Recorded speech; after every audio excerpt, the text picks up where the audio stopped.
दोस्तों, एनटीपीसी का डेट जो है एग्ज़ाम का वो दे दिया गया है। तो उम्मीद है आप सभी जी जान लगा के पढ़ाई कर रहे होंगे। एनटीपीसी में सीट कितना कम है और लोग कितना भरे हैं, ये सभी आंकड़े आपको अच्छे से पता है। ये सब बातें करने का आप समय भी नहीं बचा है, क्योंकि हाथ में अभी देखिए 15 दिन का समय है, जिसमें 10 ही दिन आप मान के चलिए, जो इस मई का महीना में जो है वही। तो चलिए आज हम लोग वीडियो को शुरू करते हैं। लगातार आपको ऐसे टॉपिक दिए जाएंगे जो कि एग्ज़ाम में बिल्कुल करंट अफेयर में इस प्रकार के प्रश्न देखने को आपको मिलेंगे अवश्य से अवश्य। 2024 और 25 के जो है अप्रैल मंथ तक का इसमें डाटा जो है लिए हैं और आप लोग को बेस्ट वीडियो देने का प्रयास कर रहे हैं। अगर इतना कर रहे हैं तो आप लोग प्लीज़ चैनल को सब्सक्राइब करिएगा देखने के बाद, क्योंकि लगातार 10 दिनों में 10 टॉपिक आपको मिलेगा जो कि बहुत ही महत्वपूर्ण रहेगा। और उसमें प्रश्न रहेंगे भले ही 10-15, लेकिन उसके अंदर जो समझाएंगे वो आपको बहुत ज़्यादा रहेगा।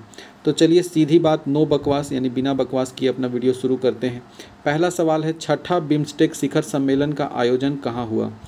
बिम्स्टेक शिखर सम्मेलन जो है उसका आयोजन किया गया है बैंकॉक में। कहाँ किया गया है? बैंकॉक। अब बिम्स्टेक है तो बिम्स्टेक हम लोग समझते हैं कि क्या है। बंगाल की खाड़ी में स्थित दो दक्षिण एशियाई और दक्षिण पूर्व एशियाई देश हैं, उनको इनमें शामिल किया गया है। वर्तमान में 7 सदस्य बिम्स्टेक में कितने सदस्य हैं? 7 सदस्य हैं और बिम्स्टेक में 7 सदस्य देश मौजूद हैं।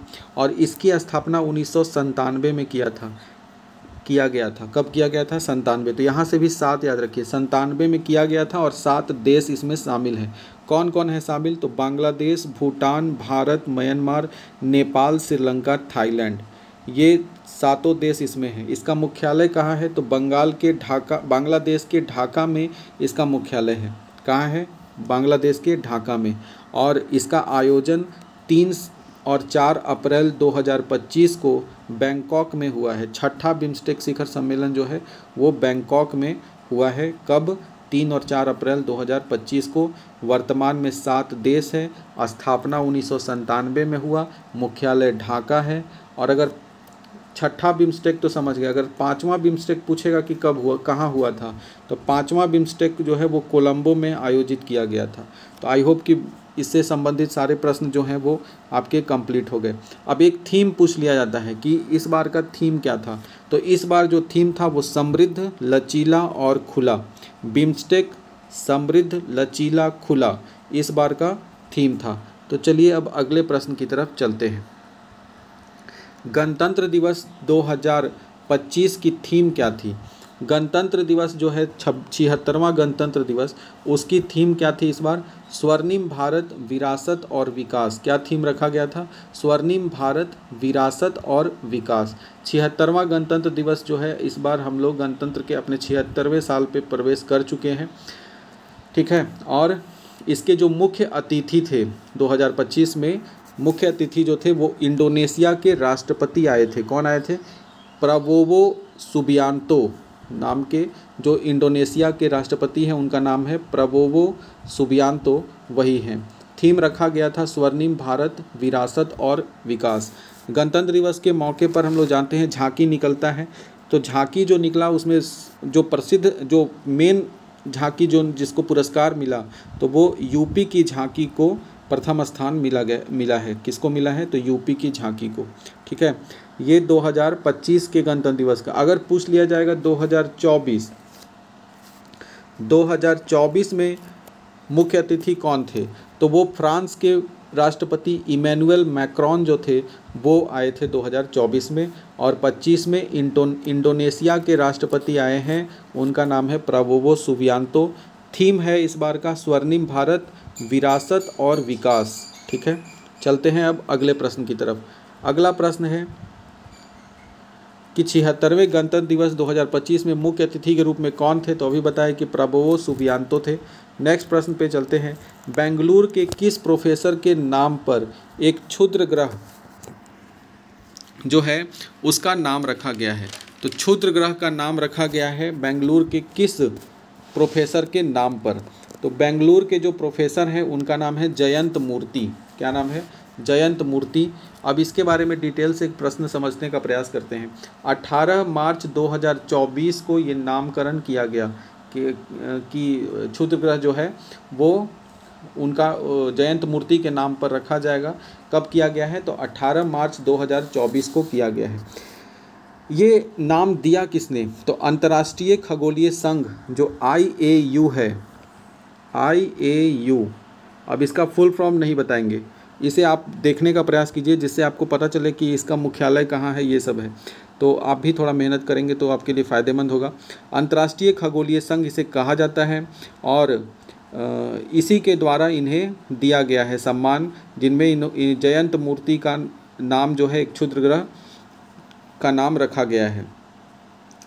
ठीक है, पहले इसका नाम, ये जो क्षुद्र ग्रह था, पहले इसका नाम था 2005 X296। क्या नाम था? 2005 X296। ठीक है, और बाद में अभी 18 मार्च 2024 को इसका नाम चेंज करके जयंत मूर्ति कर दिया गया। ठीक है, और ये जो क्षुद्र ग्रह है 2005 X296, इसकी खोज कौन किए थे? तो एम डब्ल्यू ब्रूई नाम के अमेरिका के साइंटिस्ट थे, उन्होंने इसको खोजा था। एम.डब्ल्यू. ब्रूई ने अमेरिका के एरिज़ोना में इसकी खोज हुई थी। ठीक है, और उसके बाद फिर क्षुद्र ग्रह जानते ही हैं, मंगल और बृहस्पति की कक्षाओं के बीच में जो छोटे छोटे होते हैं मेटेरॉइड्स, वो जो चक्कर काटते हैं उसी को हम लोग क्षुद्र ग्रह कहते हैं, और मंगल और बृहस्पति की कक्षाओं में पाया जाता है। उसी में से एक है जिसका नाम रखा गया है जयंत मूर्ति। ठीक है, यहाँ पे ध्यान देने वाली यह बात है कि जयंत मूर्ति जो है वो नासा के एक न्यू होराइजन्स मिशन में के टीम जो है उसके भी सदस्य थे। न्यू होराइजन मिशन के सदस्य। यह न्यू होराइजन मिशन जो है इसकी शुरुआत 2006 में किया गया था। कब किया गया था? 2006 में किया गया था। 2006 में न्यू होराइजन मिशन की शुरुआत की गई थी, और जिसमें 2006 में यहाँ से जो है वो भेजा गया था एक जो प्लूटो है, प्लूटो पर एक भेजा गया था, और वो 2015 में पहुँचा था वहाँ प्लूटो में। 2015 में प्लूटो में पहुँचा था। उसका काम क्या था कि 2015 में प्लूटो में पहुंचा तो उसका काम ये था कि प्लूटो और उसके उपग्रहों का अध्ययन करना। प्लूटो और प्लूटो के जो मून्स हैं उसके अध्ययन करके पता करना है कि वहाँ पे क्या है नहीं है, इसकी जानकारी देना। ठीक है, तो होराइजन मिशन के तहत ये काम किया गया था, और इसमें नासा के जो टीम थी उसमें एक सदस्य जयंत मूर्ति भी शामिल थे। ठीक है, तो इनका बहुत महत्वपूर्ण योगदान था, और इसी के सम्मान में क्षुद्र ग्रह का नाम जयंत मूर्ति के नाम पे रखा गया है।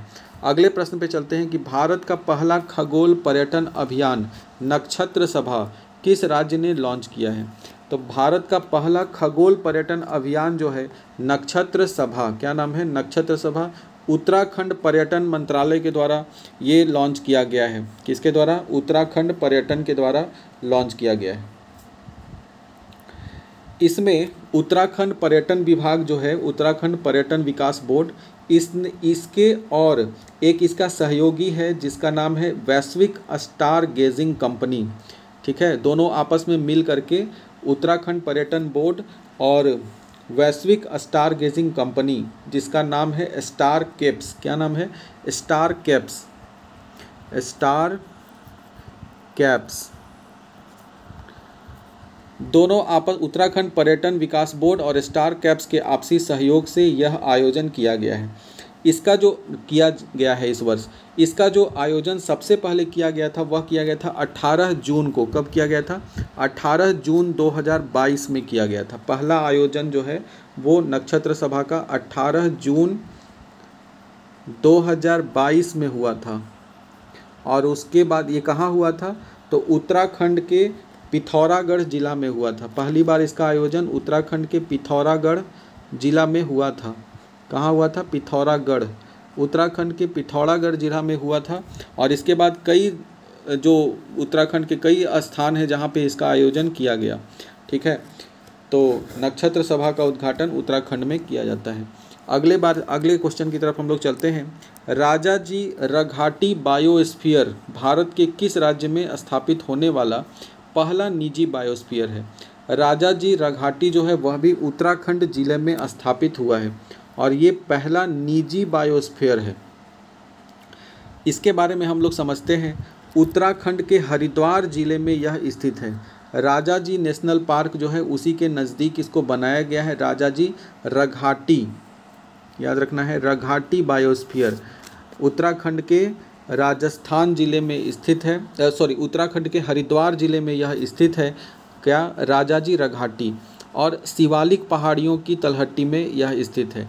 और यहाँ पे जो है वो नदी का नाम रघाटी नदी है। तो रघाटी नदी के किनारे 35 एकड़ ज़मीन में शुरू की गई थी। 2021 में इसकी शुरुआत, यह बनना शुरू हुआ था 2021 से ये चल रहा था और 2024 में इसे सरकारी मान्यता प्राप्त हुआ। मतलब 2024 में इसे मान्यता दिया गया। ठीक है, तो यह भारत का पहला निजी बायोस्फीयर है। कौन? राजाजी रघाटी बायोस्फीयर। कहाँ है? हरिद्वार जिला में, उत्तराखंड में। राजाजी नेशनल पार्क के नज़दीक है और शिवालिक पहाड़ी के तलहटी में। कौन सी पहाड़ी पूछा जाएगा तो शिवालिक पहाड़ी। कौन सी नदी? तो रघाटी नदी। अगले प्रश्न की तरफ चलते हैं। देश का 56वां और छत्तीसगढ़ का चौथा टाइगर रिजर्व कौन बन गया है? देश में अभी कुल मिलाकर के 58 टाइगर रिजर्व हैं, जिनमें 56वां जो टाइगर रिजर्व है वो छत्तीसगढ़ में बना है और उसका नाम क्या है? तो उसका नाम है गुरु घासीदास तमोर पिंगला टाइगर रिजर्व। क्या नाम है? गुरु घासीदास तमोर पिंगला टाइगर रिजर्व, जो कि छत्तीसगढ़ में स्थित है और 56वां है ये, और छत्तीसगढ़ का चौथा है। ठीक है, अब यहाँ पे 56वां बना है तो 58 अभी कुल मिलाकर के बनाए गए हैं, घोषणा किया गया है। कौन कौन है? तो इसमें हम आपको 54 नंबर 54 से बताते हैं। 54 टाइगर रिजर्व जो कि मध्य प्रदेश में किया गया। ठीक है, और उसका नाम है वीरांगना टाइगर रिजर्व। क्या नाम है? वीरांगना टाइगर रिजर्व। उसके बाद है 55वां जो कि राजस्थान में किया गया। इसका नाम है धौलपुर करौली टाइगर रिजर्व। क्या नाम है? धौलपुर करौली टाइगर रिजर्व, जो कि 55वां जो है कहाँ? राजस्थान में। 54वां कहाँ बनाया गया था? वीरांगना टाइगर रिजर्व मध्य प्रदेश में। आपको यही सब हम याद करवा देंगे। उसके बाद है 56 नंबर का 56। 56वां जो है वो कहाँ है? तो 56वां अभी हम लोग देखें छत्तीसगढ़ में, गुरु घासीदास तमोर पिंगला टाइगर रिजर्व 56वां है। उसके बाद हम लोग देखेंगे, नेक्स्ट देखते हैं। तो नेक्स्ट जो है 56 के बाद 57 57 जो है वो है रातापानी टाइगर रिजर्व। यह भी मध्य प्रदेश में है। 57वां कौन है? रातापानी मध्य प्रदेश। ये 8वां, मध्य प्रदेश का 8वां है ये। ठीक है, देश का 57वां और मध्य प्रदेश का 8वां जो है वो रातापानी टाइगर रिजर्व है। उसके बाद है 58वां जो कि मध्य प्रदेश में ही स्थित है। कहाँ है 58वां? मध्य प्रदेश। इसका नाम है माधव राष्ट्रीय उद्यान। ठीक है, और ये मध्य प्रदेश का 9वां नंबर का है। ठीक है, मध्य प्रदेश में अभी कुल कितने हैं? तो 9 राष्ट्रीय उद्यान हैं। देश में 58 है, टाइगर रिजर्व। देश में 58 टाइगर रिजर्व है और मध्य प्रदेश में है। ठीक है, 58वां, जिसका नाम क्या है? माधव राष्ट्रीय उद्यान। तो समझ गए। 54वां था कौन? वीरांगना टाइगर जो कि मध्य प्रदेश। 55वां धौलापुर करौली टाइगर राजस्थान। 56 नंबर पे गुरु घासीदास तमोर पिंगला छत्तीसगढ़। 2024 में इसको मान्यता दिया गया। फिर 57वां tiger reserve Ratapani tiger reserve Madhya Pradesh और 58वां माधव राष्ट्रीय उद्यान मध्य प्रदेश। मध्य प्रदेश में 9, छत्तीसगढ़ में 4 राष्ट्रीय उद्यान हैं। चलते हैं अगले प्रश्न की तरफ। नामीबिया से 8 अफ्रीकी चीतों को कूनो राष्ट्रीय उद्यान में लाया गया था और उसके बाद फिर और यहाँ से कहाँ स्थानांतरित किया जाएगा? किस अभयारण्य में? तो गांधी सागर अभयारण्य जो है वहाँ पर इन चीतों को, इनमें से जो कुछ चीते हैं उन्हें गांधी सागर अभयारण्य में स्थानांतरित किया जाएगा। कहाँ किया जाएगा? गांधी सागर अभयारण्य। कहाँ है ये? तो गांधी सागर अभयारण्य मध्य प्रदेश में स्थित है। कहाँ है? तो मध्य प्रदेश में। मध्य प्रदेश के मंदसौर और नीमच जगह पर स्थित है और किस नदी पर? चंबल नदी के किनारे यह है। कहाँ पर? चंबल नदी के किनारे। हम लोग जानते हैं कि अफ्रीका से, नामीबिया से 8 चीते 2022 में मोदी जी ने मंगवाया था। कितना चीता? 2022 में 8 चीते मंगवाए गए थे। 8 चीते जो आए थे उनकी संख्या अभी बढ़ करके कुल 25 चीते हो गए हैं। ठीक है, 8 चीते 2022 में, और बाद में 2023 में फिर 2023 में 12 और चीते मंगाए गए। ठीक है, तो 12 और 8 20 हो गया, और कुल मिलाकर के उसकी संख्या में बढ़ोतरी होकर के अभी 25 हो गया है। तो 25 चीते जो है वो कूनो नेशनल पार्क में हैं, जिसके चलते वहाँ उनके खाने पीने का जो है ज़्यादा उनकी संख्या हो जा रही है, तो खाने पीने की उनकी सुविधा घटेगा। तो इसके लिए इनमें से कुछ चीतों को स्थानांतरित किया जाएगा। कहाँ? तो गांधी सागर वन्यजीव अभयारण्य जो है उन्हें उसमें स्थानांतरित किया जाएगा। ठीक है, ये जो 25 चीते हैं इनमें से 12 वयस्क हैं। कितने हैं वयस्क? 12 वयस्क और 13 शावक हैं, मतलब बच्चा है 13 और 12 बड़े हैं। ठीक है, तो ये है 2022 में 8, 2023 में फिर 12, कुल मिलाकर 20, और फिर बाद में और बढ़ करके इनकी संख्या 25 हुई। तो अभी 25 चीते हैं। कहाँ? कूनो में। और वहाँ से कहाँ स्थानांतरित किया जाएगा? गांधी सागर वन्यजीव अभयारण्य में। अगले प्रश्न की तरफ चलते हैं। हाल ही में खबरों में रहा सिंहचलन मंदिर, सिंहचलन जो मंदिर है, सिंहाचलन मंदिर, सिंहचलन नहीं है ये, सिंहाचलन मंदिर जो है वो खबरों में रहा था। और ये कहाँ पर स्थित है? तो सिंहाचलन मंदिर जो है वो आंध्र प्रदेश में है। सिंहाचलन मंदिर जो है उसकी स्थापना 11वीं शताब्दी मानी जाती है, कि इसका निर्माण 11वीं शताब्दी में हुआ है। ठीक है, वराह लक्ष्मी और नरसिंह स्वामी मंदिर जो है इसका पूरा नाम है वराह लक्ष्मी और नरसिंह स्वामी मंदिर सिंहाचलन। ठीक है, और यहाँ पर ये कहाँ पर है? तो आंध्र प्रदेश में है। और यहाँ पर इस वर्ष एक बहुत ही दुखद घटना घटी, जब यहाँ पे 30 अप्रैल हर साल क्या किया जाता है? एक उत्सव मनाया जाता है। तो 30 अप्रैल को उत्सव वह मनाया जा रहा था, 30 अप्रैल को, और 30 अप्रैल के उत्सव का नाम था चंदनोत्सव। क्या नाम था? चंदनोत्सव। तो उत्सव का नाम भी पूछा जा सकता है। तो चंदनोत्सव उत्सव में, ठीक है, उस समय बारिश हुई थी, जिसके चलते मिट्टी गीली थी, और गीली मिट्टी भसकने के कारण एक दीवार जो है वो टूट के गिरा, और उसके नीचे लगभग 8 लोग दबकर उनकी मौत हो गई और 6 लोग घायल हुए। तो ये उत्सव था। इस चंदनोत्सव उत्सव में क्या होता है कि नरसिंह भगवान जो हैं उनके चेहरे का जो चंदन का लेप लगा हुआ रहता है, तो उस लेप को हटा करके और लोगों को उनका जो चेहरा है उनका दर्शन, नरसिंह भगवान का दर्शन करवाया जाता है चंदन के लेप को हटा करके। तो इसी उत्सव के दौरान बहुत ज़्यादा भीड़ हो गई थी, और उस भीड़ में बरसात की गीली मिट्टी के कारण, टूटने के कारण यह घटना घटा, और इसलिए सिंहाचलन मंदिर जो है आंध्र प्रदेश का खबरों में था। ठीक है, तो चंदनोत्सव उत्सव में क्या होता है? नरसिंह भगवान के चेहरे से चंदन का लेप हटा करके मूल जो उनका चेहरा है उसका दर्शन भक्तों को करवाया जाता है।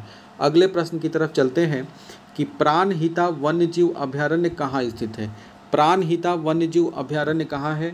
तो यह है तेलंगाना में। कहाँ है? तेलंगाना में प्राणहिता वन्यजीव अभयारण्य स्थित है। ठीक है, नेक्स्ट चलते हैं हम लोग कि ये भी हाल ही में खबरों में रहा था, तेलंगाना का प्राणहिता वन्यजीव अभयारण्य। ये इसलिए खबरों में था कि क्योंकि अब यहाँ पे सरकार जो है वाहनों से, जो वाहन यहाँ से गुजरेंगे उनसे टैक्स वसूल करेगी, और इसके लिए ये फेमस हुआ। आगे चलते हैं। जलवायु तथा स्वास्थ्य अफ्रीका सम्मेलन का आयोजन कहाँ किया गया? तो जलवायु तथा स्वास्थ्य अफ्रीका सम्मेलन का आयोजन जिम्बाब्वे में किया गया। कहाँ किया गया? जिम्बाब्वे की राजधानी हरारे जो है वहाँ किया गया है। जिम्बाब्वे की राजधानी हरारे में इसका आयोजन किया गया है।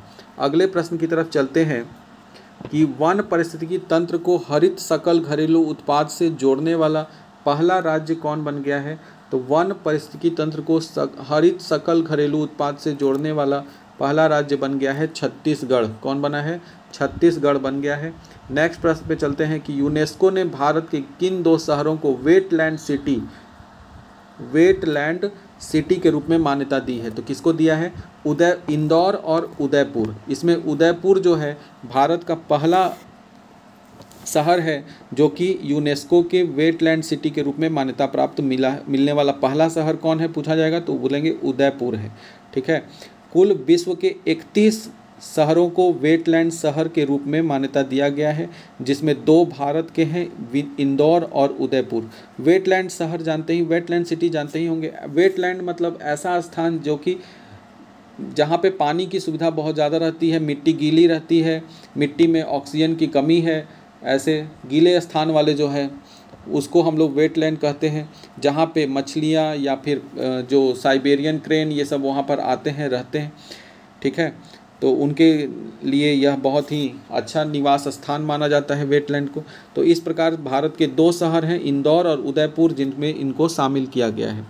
तो नेक्स्ट प्रश्न पे चलते हैं कि मध्य प्रदेश के किस टाइगर रिजर्व को भारत का 58वां टाइगर रिजर्व, तो ये तो पूरा बता दिए, 55 से लेकर 58 तक जो भी है, तो माधव राष्ट्रीय उद्यान जो है उसे दिया गया है मध्य प्रदेश का 58वां, और यह मध्य प्रदेश का 9वां राष्ट्रीय उद्यान है। अगला है 76वां गणतंत्र दिवस समारोह। ये तो प्रश्न पहले भी आया था। प्रबोसो सुबियांतो शामिल हुए थे, इंडोनेशिया के राष्ट्रपति हैं। तो ये कुल मिलाकर के आज हमारे प्रश्न हैं। इनसे हम लोग और ज़्यादा कितने डिटेल में प्रश्न देखे जो कि मिला। वीडियो 21 मिनट का बन चुका है, थोड़ा लंबा वीडियो है लेकिन बहुत ही इंफॉर्मेटिव है और इसमें कोई भी बकवास नहीं हुआ है, इसलिए आपको इस चैनल को ज़रूर से ज़रूर सब्सक्राइब कीजिएगा, क्योंकि मेरे वीडियो में फालतू कोई भी बात नहीं रहता है, केवल टॉपिक से करते हैं, क्योंकि हम समझते हैं कि हमारा समय कितना इम्पॉर्टेंट है एग्ज़ाम के समय। तो आई होप कि वीडियो पसंद आया होगा तो लाइक करिएगा, सब्सक्राइब करिएगा और कमेंट करके ज़रूर बताइएगा। अगला टॉपिक आपको कल ज़रूर से ज़रूर मिलेगा, जिसमें हम लोग जो विज्ञान प्रौद्योगिकी है उसके कुछ करंट अफेयर देखेंगे जो कि अभी हाल ही में हुए हैं। धन्यवाद।